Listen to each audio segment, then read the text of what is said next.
அடுத்து கால் செலர் பத்தி பார்க்கலாம். இத நம்ம வந்து ஒருத்தன் வீடு விக்கிறான் அப்படிங்கிறத வச்சு கனெக்ட் பண்ணிக்கலாம். இப்ப ராஜேஷ் தான் நம்மளோட கால் செல்லர். அவன் வந்து ஒரு வீடு வச்சிருக்கான்னு வச்சுக்கலாம். ராஜேஷ் வந்து ஒரு வீடு வச்சிருக்கான். அந்த வீட வந்து செல் பண்ணணும் அப்படின்னு நினைக்கிறான். அதுல வந்து என்னன்னா, ராஜேஷோட இது வந்து என்னன்னா, மெயின் கோல் என்னன்னா, அவன் வந்து 23,550க்கு வந்தா விக்கலாம் அப்படின்ற மாரி வச்சிருக்கான். அதுக்கு ரூ. 1 கீழ வந்தாலும் அவன் விக்க மாட்டான். அதுக்கு ரூ. 1 மேல போச்சுன்னா ஓகே. அதுக்கப்புறம். ஆனா 23,550 அவனுக்கு எக்ஸாக்ட்டா வந்தாகணும். அப்டின்னா அவன் வந்து வீடு விக்கலாம் அப்படிங்கிற மாரி இது வச்சிருக்கான். அது கீழ வந்தா அவன் விக்க மாட்டான். ஸோ அதனால என்னன்னா, அவன் வந்து பையர் தேடிட்டு இருக்கான். அப்போ வந்து நம்ம வினோத் வந்து வீடு வாங்குறேன் அப்படின்ற மாரி அ வந்துட்டுருக்கான். ஸோ அவன் வந்து என்ன சொல்றான் அப்படின்னா, வினோத் என்ன சொல்றான்னா, நானும் வீடு வாங்கணும்னு நெனைக்கிறேன். அ எனக்கு இந்த 23,550 ஓகே தான். பட் ஆனா நான் என்ன நெனைக்கிறேன்னா வந்து, இப்போதைக்கு இம்மீடியட்டா வாங்க மாட்டேன். எனக்கு ஒரு 1 வாரம் டைம் குடு. அ நெக்ஸ்ட் வீக்குள்ள நான் உனக்கு சொல்றேன் அப்படின்றான். அப்போ இவன் என்ன சொல்றான்னா, ராஜேஷ் என்ன சொல்றான் வந்து, இது ஓகே தான் எனக்கும். இந்த டீல் எனக்கு புடிச்சிருக்கு. பட் இந்த 1 வாரம் நான் உனக்காக இத வெயிட் பண்ணிட்டு இருந்தேன் அப்படின்னா, எனக்கு வந்து இன்னொரு பையர் வந்தான்னா, நான் அவன்ட்ட வித்துடலாம் இல்லையா? நான் எதுக்காக சும்மா வெயிட் பண்ணணும் அப்படின்னு அவன்ட்ட கேட்குறான். உடனே நம்ம வினோத் என்ன சொல்றான்னா, "நீ கேட்ட கேள்வி நல்ல கேள்வி தான். ஸோ நம்ம ஒரு டீல் வச்சுக்கலாம்." அப்படின்னு சொல்லிட்டு 2 பேரும் ஒரு டீலுக்கு வராங்க. ஸோ வினோத் என்ன சொல்றான், "நான் ஒரு அமௌண்ட் வந்து உனக்கு குடுக்குறேன். அத வந்து இன்சூரன்ஸ் ஒரு ரெண்ட் மாரி வச்சுக்கோ. இந்த 1 வாரம் நீ வீட வந்து யாருக்கும் விக்காத. அத அப்படியே போட்டு வை. அந்த வீட்டுக்கு நான் ரெண்ட் குடுக்குறேன்." அப்படின்ற மாரி வச்சுக்கலாம். இந்த அமௌண்ட்ட எனக்கு வந்து நம்ம டீல் படி என்னன்னா, இந்த அமௌண்ட் நான் வாங்குனாலும், வாங்கலைனாலும், வீட வாங்குனாலும், வாங்கலான்னு நான் உனக்கு இத விட அதிகமா நான் 6ஆம் தேதி உனக்கு வந்து என்னன்னா, நீ கேட்குற அதே 23,580 குடுக்குறேன். இந்த அமௌண்ட்டயும் நீ வச்சுக்கோ அப்படின்றான். ஸோ இந்த அமௌண்ட்டு இந்த 1 வாரம் இப்போ இருந்து நீ 6ஆம் தேதி வரைக்கும் வந்து உனக்கு வந்து ஒரு 1 வாரம் சும்மா போட்டு வச்சிருக்கல வீடு. அதுக்கு வந்து எனக்கு ரென்ட்டுக்கு விட்ட அப்படின்ற மாரி வச்சுக்கலாம் அப்படின்றாங்க.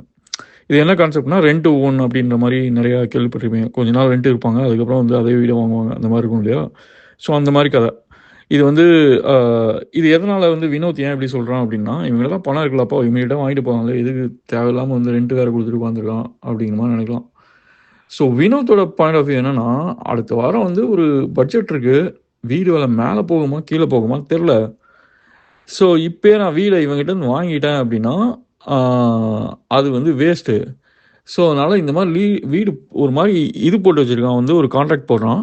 அதுல வந்து அந்த கான்ட்ராக்ட்ல என்னன்னா, 23,550க்கு மேல போனா வினோத் வாங்கிப்பான். 23,550 கீழ இருந்துச்சுன் அப்படின்னா, வினோத் வந்து அ அப்ப வந்து அது அவனோட இஷ்டம். வாங்குனா வாங்கிக்கலாம், இல்ல வேணாம்னா விட்டுட்டு போயிடலாம். அந்த மாரி. பட் இந்த அமௌண்ட் இவன் குடுக்குறான்ல, இன்சூரன்ஸ் இந்த ரென்ட் அமௌண்ட் குடுக்குறான்ல, ரென்ட்ட வந்து இவன் வச்சுக்கலாம். ஏன்னா 1 வாரம் அவனுக்கு சும்மா தான் இருக்கு இல்லையா? வந்து அதனால வீடு வந்து சும்மா கிடக்குது அப்படிங்கிறதுனால, ராஜேஷ் நீ வச்சுக்கோ இந்த அமௌண்ட். இது உன்னோட அமௌண்ட். நான் இப்போ ஒரு அமௌண்ட் குடுக்குறேன். அந்த அமௌண்ட் உன்னோட அமௌண்ட் தான். நீ அதை எனக்கு திருப்பி குடுக்கவே தேவையில்ல. நான் வீடு வாங்குனேன்னா 23,550 உனக்கு குடுப்பேன். அப்படி வாங்கலைன்னா உனக்கு இந்த அமௌண்ட் உனக்கு இது. அப்படிங்கிற மாரி 2 பேரும் ஒரு டீல் பேசிட்டாங்க. நம்ம ராஜேஷ்க்கு வந்து அந்த டீல் புடிச்சிருந்துச்சு. அவன் வந்து ஓகேன்னு சொல்லி சைன் பண்ணிட்டான். சைன் பண்ணிட்டு இவன்ட்ட ரென்ட் இமிடியேட்டா இப்பயே கலெக்ட் பண்ணிக்கலாம் ஆக்சுவலா. மத்த ரென்ட்லலாம் உங்களுக்கு வந்து வெயிட் பண்ணி அதுக்கப்புறம் ஃபைனலா தான் கலெக்ட் பண்ண முடியும். ஆனா இங்க வந்து என்னன்னா, இமிடியேட்டா ஃபர்ஸ்ட்டு அவங்க சைன் பண்ண உடனே வந்து ராஜேஷ் ஒரு அமௌண்ட்ட கலெக்ட் பண்ணிட்டான். கலெக்ட் பண்ணிட்டு 1 வாரம் வெயிட் பண்றாங்க இவங்க. ஸோ இந்த 1 வாரம் வெயிட் பண்ணதுக்கு அப்புறம் வந்துட்டு என்னன்னா, வந்து 6ஆம் தேதி க்ளோஸ் ஆனதுக்கப்புறம் மார்க்கெட்ல வந்து 23,550க்கு மேல போயிருந்துச்சு அப்படின்னா, அந்த வீடு வந்து இவனுக்கு போயிடும். வினோத்துக்கு போயிடும். அதுக்கு கீழ இருந்துச்சு அப்படின்னா, வினோத் இவன்கிட்ட இருந்து வாங்க மாட்டான். ஏன்னா மார்க்கெட்லயே உனக்கு வந்து 23,550க்கு கீழ இருக்கிறப்ப எதுக்கு வந்து ராஜேஷ் கிட்ட இருந்து வாங்கணும்? அவன் இன்னொருத்தன்ட்ட வாங்கிக்குவான். கம்மியா வாங்கிப்பான். எதுக்கு 23,550 ஏன்னா ராஜேஷ் நம்மாள் வந்து ரொம்ப கரார் பிவிலி. அவன் வந்து 23,550ஓட ரூ. 1 கீழ வந்தாலும் வாங்க மாட்டான். விக்க மாட்டான். ஸோ அதனால வந்து அ இந்த டீல் படி என்னன்னா, 23,550க்கு மேல ரூ. 1 23,550 இல்ல அதுக்கு மேல இருந்தா தான் கண்டிப்பா இந்த இது வந்து சேலே நடக்கும். அப்படி இல்ல ரூ. 1 கீழ இருந்தாலும் ராஜேஷ் வந்து வீட வச்சுப்பான். அவன் வந்து திருப்பி இன்னொருத்தன்ட்ட ரென்ட் குடுப்பான், இல்ல விக்கலாம். அது என்னவோ பண்ணிப்பான். ஸோ இப்போ இங்கே நம்ம ஸ்டாக் மார்க்கெட்லேயும் அதே கதை தான். இப்போ என்னென்னா வந்து ராஜேஷ் வந்து கால் செல் பண்ணலாம், 23,550க்கு செல் பண்ணுறான். அதாவது ராஜேஷ் வந்து என்னென்னா, இது ஆக்சுவலாக என்னென்னா ராஜேஷ் வந்து 75 ஷேர் வச்சுருக்கான் ஆக்சுவலாக.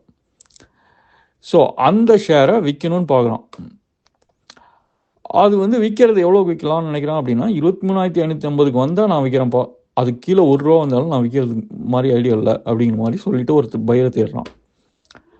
அப்போ தான் வந்து நம்ம வினோத் வந்து என்னென்னா அவனும் வாங்கலாம்னு நினைக்கிறான் நிஃப்டி. ஏன்னா என்னென்னா நெக்ஸ்ட் வீக் வந்து பட்ஜெட்னால மேலே போகும் அப்படின்ற மாதிரி நினைக்கிறான். ஸோ அதனால் அவன் நினைக்கிறான் 23,550 ஓகே தான், ஏன்னா பட்ஜெட்டுக்கு அப்புறம் நிறையா போகும். ஸோ பட் ஆனால் வந்து சப்போஸ் வந்து வேறு ஏதாவது சொல்லி கீழே வந்துச்சுன்னா என்னப்பா பண்ணுது, அதனால் வந்து என்ன பண்ணிக்கலாம், நம்ம இந்த டீலுக்கு போய்க்கலாம். இவனுக்கு ஒரு ப்ரீமியம் கொடுத்துக்கலாம், ஒரு அமௌண்ட் கொடுக்கலாம், ரெண்ட் அமௌண்ட் மாதிரி கொடுத்துக்கலாம். கொடுத்துட்டு ஒரு வாரம் வெயிட் பண்ணி பார்க்கலாம். மார்க்கெட் வந்து 23,550 ப்ளஸ் நம்ம எவ்வளோ ப்ரீமியம் பே பண்ணமோ அதை விட அதிகமாக போச்சுன்னா நமக்கு லாபம். இவன் என்னோடய எக்ஸ்பெக்டேஷன் என்னென்னா கண்டிப்பாக அது மேலே தான் போகும். ஏன்னா மார்க்கெட்டில் வந்து நிறைய இதுவாக இருக்குது. இப்போ ஏற்கனவே கம்மியாக இருக்குது, 10-15% அடி. அடுத்து ஏதாவது வந்து இதில் ஏதாவது சொல்லுவாங்க.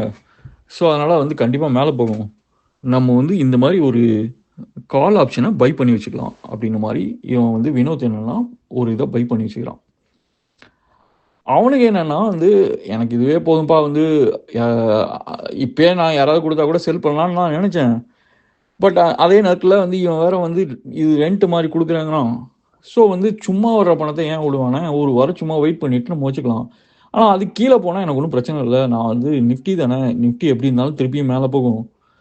ஸோ ஒரு வாரத்தில் கீழே வந்துச்சுன்னா எனக்கு இந்த ஒரு வாரத்துக்கு எனக்கு வந்து ஒரு ரெண்ட் அமௌண்ட் மாதிரி கிடைக்குது. 75 ஷேர் நான் வந்து ஒரு 18 lakhs இன்வெஸ்ட் பண்ணியிருக்கேன். பட் ஒரு வாரத்துக்கு அட்லீஸ்ட் வந்து ஒரு 15,000 கிட்ட என் கையில் கிடைக்கும். அது எனக்கு போதும். வந்து அதில் எனக்கு லாஸ்லாம் கிடையாது. நிஃப்டிங்கிறது வந்து ஒரு ETF. அது வந்து என்னன்னா கண்டிப்பாக மேலே போயிட்டே தான் இருக்கும். திரும்பி பார்த்தோம் அப்படின்னா வந்து கிட்டத்தட்ட வந்து ஒரு 5 வருஷத்தில் 100% மேலே போயிருக்குது, அதுக்கு மேலே போயிருக்குது. ஸோ இன்னொரு 5 வருஷத்தில் இதே மாதிரி போகிறதுக்கு சான்ஸ் இருக்குது. நான் வந்து இதில் எனக்கு வந்து நான் விற்கலாம்னு நினச்சேன். பட் சும்மா ஒருத்தன் வந்து 15,000 கொடுக்குறான், அதை வாங்கிட்டு நான் வெயிட் பண்ணி பார்க்குறேன். சப்போஸ் மேலே போச்சுன்னா நான் மொத்தமாக விற்றுருவேன். அதுலேயும் எனக்கு ஒன்றும் பிரச்சனைலாம் கிடையாது. நான் எனிவே விற்கணும்னு தான் நினச்சேன். அதில் வந்து ஒரு பிரச்சனையும் கிடையாது. மேலே போகலை அப்படின்னா அதுவும் எனக்கு லாபம் தான். நான் வந்து ஃப்ரீயாக எனக்கு ஒருத்தன் வந்து பணம் கொடுத்துட்டு போயிருக்கான் அப்படிங்கிறது இவனோட இது, ராஜேஷோட இது.